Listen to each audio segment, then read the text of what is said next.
Assalamualaikum warahmatullahi wabarakatuh. Perkenalkan, kami dari kelompok 2 Fikih Siasah akan mempresentasikan hasil diskusi kami mengenai Pancasila sebagai dasar negara Indonesia perspektif Fikih Siasah. Sebelum ke materi, saya akan mengenalkan anggota kelompok kami. Yang pertama, Fanya Maharani dengan NIM 2017303101.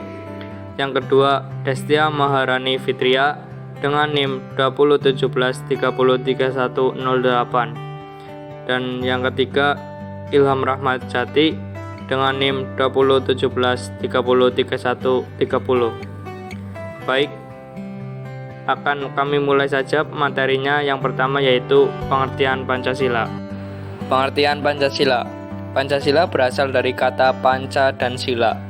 Panca artinya 5, sila atau sila yang berarti batu sendi atau dasar. Kata sila bisa juga berasal dari kata susila yang berarti tingkah laku yang baik. Jadi secara kebahasaan dapat disimpulkan bahwa Pancasila dapat berarti 5 batu sendi atau dasar, atau dapat juga berarti 5 tingkah laku yang baik. Sejarah konseptualisasi Pancasila.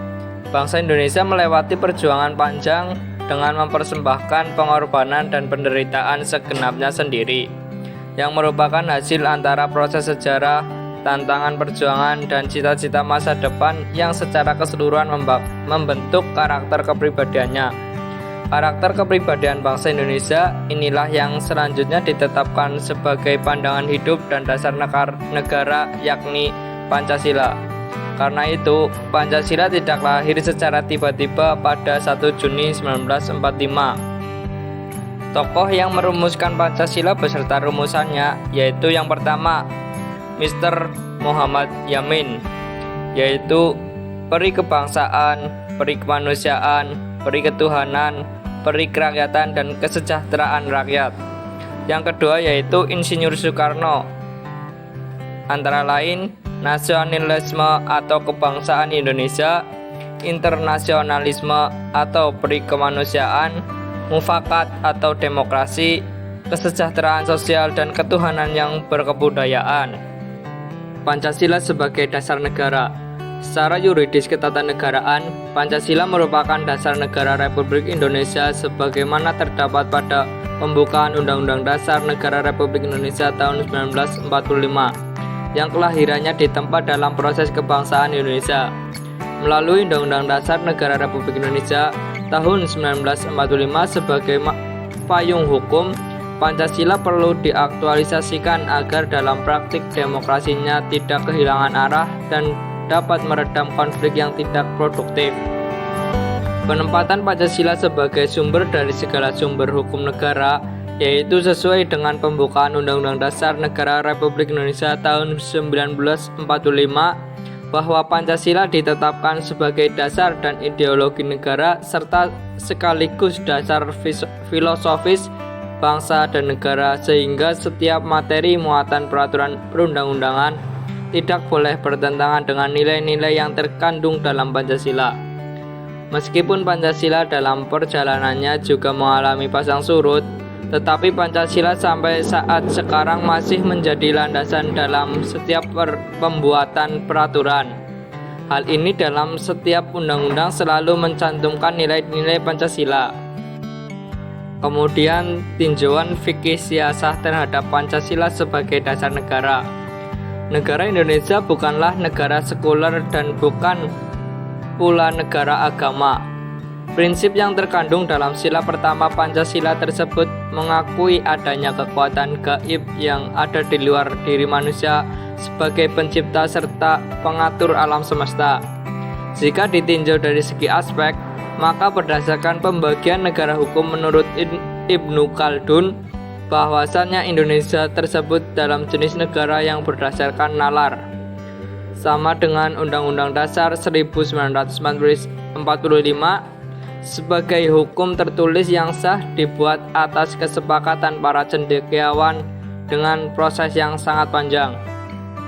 Sama dengan isi dari pasal 1 ayat 3 yang merupakan wujud Indonesia sebagai negara yang menegakkan supremasi hukum, dalam upaya memberikan jaminan terciptanya keadilan, di mana setiap orang baik laki-laki atau wanita memiliki kedudukan yang sama di mata hukum dengan tidak ada pengecualiannya. Pasal 27 Undang-Undang Dasar 1945. Dalam Al-Quran Surat Al-Hujurat ayat 13, yaitu bahwasannya manusia tercipta dari pasangan laki-laki dan wanita melalui suatu proses yang dinamakan perkawinan. Proses tersebut merupakan suatu kriterium bahwa pada dasarnya semua manusia itu sama. Prinsip pemerintahan berdasarkan hukum ini sesuai dengan prinsip keadilan. Prinsip pemerintahan berdasarkan hukum artinya setiap tindak tanduk pemerintah tidak boleh menyalahi tata peraturan perundang-undangan. Dalam Al-Quran Surat An-Nisa ayat 135, yaitu bahwasannya manusia diperintahkan untuk menegakkan keadilan bagi seluruh manusia di bumi, terutama bagi orang-orang yang beriman. Kemudian, keadilan dalam kehidupan berbangsa dan bernegara merupakan amanah rakyat yang harus dijunjung tinggi dalam penyelenggaraan roda pemerintahan yang diberikan kepada rakyat kepada pemimpin yang di dalamnya mengandung nilai-nilai kontrak sosial, dan juga Indonesia sebagai negara yang berpegang teguh pada prinsip kedaulatan, yaitu dalam Al-Quran Surat An-Nisa ayat 58, bahwasannya prinsip kedaulatan rakyat atau demokrasi sesuai dengan prinsip musyawarah dalam konsep negara hukum menurut fikih siasah. Kemudian yang terakhir, kedudukan Pancasila sebagai dasar negara merupakan sah dan tidak bertentangan oleh Al-Quran dan Sunnah, karena antara isi dari Pancasila dengan konsep negara hukum menurut fikih siasah memiliki banyak persamaan. Keselarasan antara Pancasila dengan konsep negara hukum menurut fikih siasah dapat dilihat dari terpenuhinya tujuan syar'i dari pemerintahan Indonesia dalam rangka menjaga kesejahteraan dan kemaslahatan umum warga negaranya. Sekian presentasi dari kelompok kami. Apabila ada tutur kata atau kata-kata yang kurang baik, mohon dimaafkan.